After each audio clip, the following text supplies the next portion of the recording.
Goal itself was founded in 1977. My first encounter with John, he was like inspiring.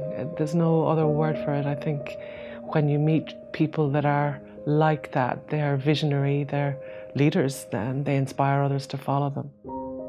I've been very proud to work with Goal and with an incredible team of people. But there are certain milestones in one's life or one's career that you kind of go, yeah, I think we did that pretty well.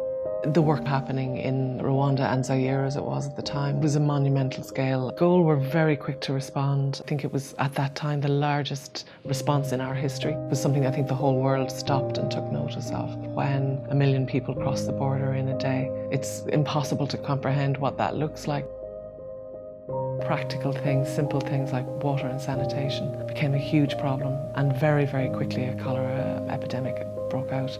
It's such a horrible illness. It can cause a sudden loss of fluid, I guess, from all your tissues, and you just die. So parents who would have been looking after their children this morning were dead by that afternoon. It was incredibly traumatic.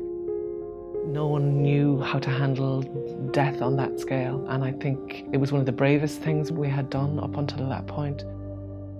When we would have arrived there first, the genocide was still occurring and it was unsafe. It became apparent that people that we were working with closely were people who had committed genocide. We were hearing stories from inside Rwanda of nuns and priests having committed genocide. Teachers would have committed genocide, young, old, everybody. It was the nature of the brutality of it. That became quite difficult as time moved on. People that we were working with had committed genocide. It does change you. It's hard to comprehend. We would have deployed teams to Banda Aceh in Indonesia, to Sri Lanka. We had gotten there very quickly. What was unusual for me about the tsunami was the scale. First of all, just the sheer volume and numbers of people affected. So we started to work on rebuilding, on shelter, on housing, and on livelihoods.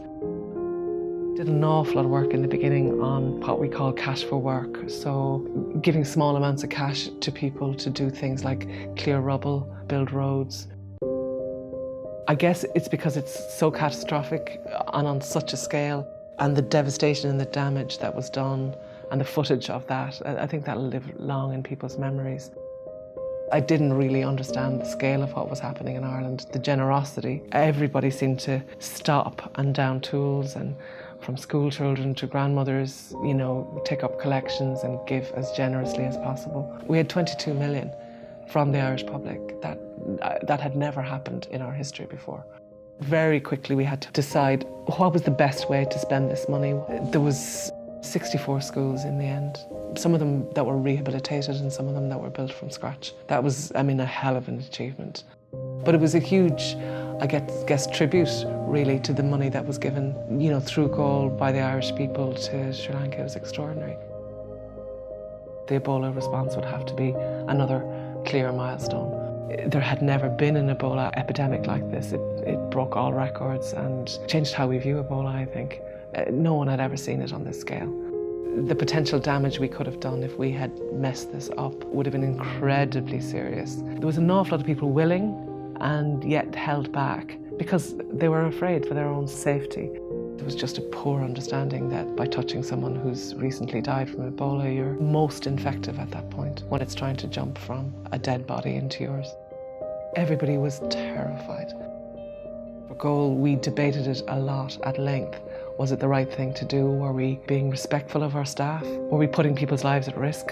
Our team in Sierra Leone were already responding, helping people figure out how they could avoid or protect themselves from contracting Ebola. It was an incredibly difficult place for the staff to work. You know, my admiration is boundless, really. For the first case to be a child was just, it was hard on the staff.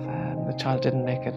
There had never been survivors from Ebola before. It was regarded as almost 100% fatal. And so it was all uncharted territory. Nobody was prepared to give any money. And it all changed as soon as a case came to Europe. I think the quality of what we did, I was very proud of that. And that's not always easy to achieve when you're trying to do things quickly. By and large, we did it quickly and well. Success to me is that we leave, that Goal is no longer required. Someone said to me in Honduras, we didn't actually need you at all. We could have done this ourselves. You gave us the kickstart that it needed. Success, it's when the people turn around and say we did it ourselves. I really do see a cause for optimism, I really do see it. So much is improving, and yet there are still the most marginalised, the poorest, who are still in need of support or help.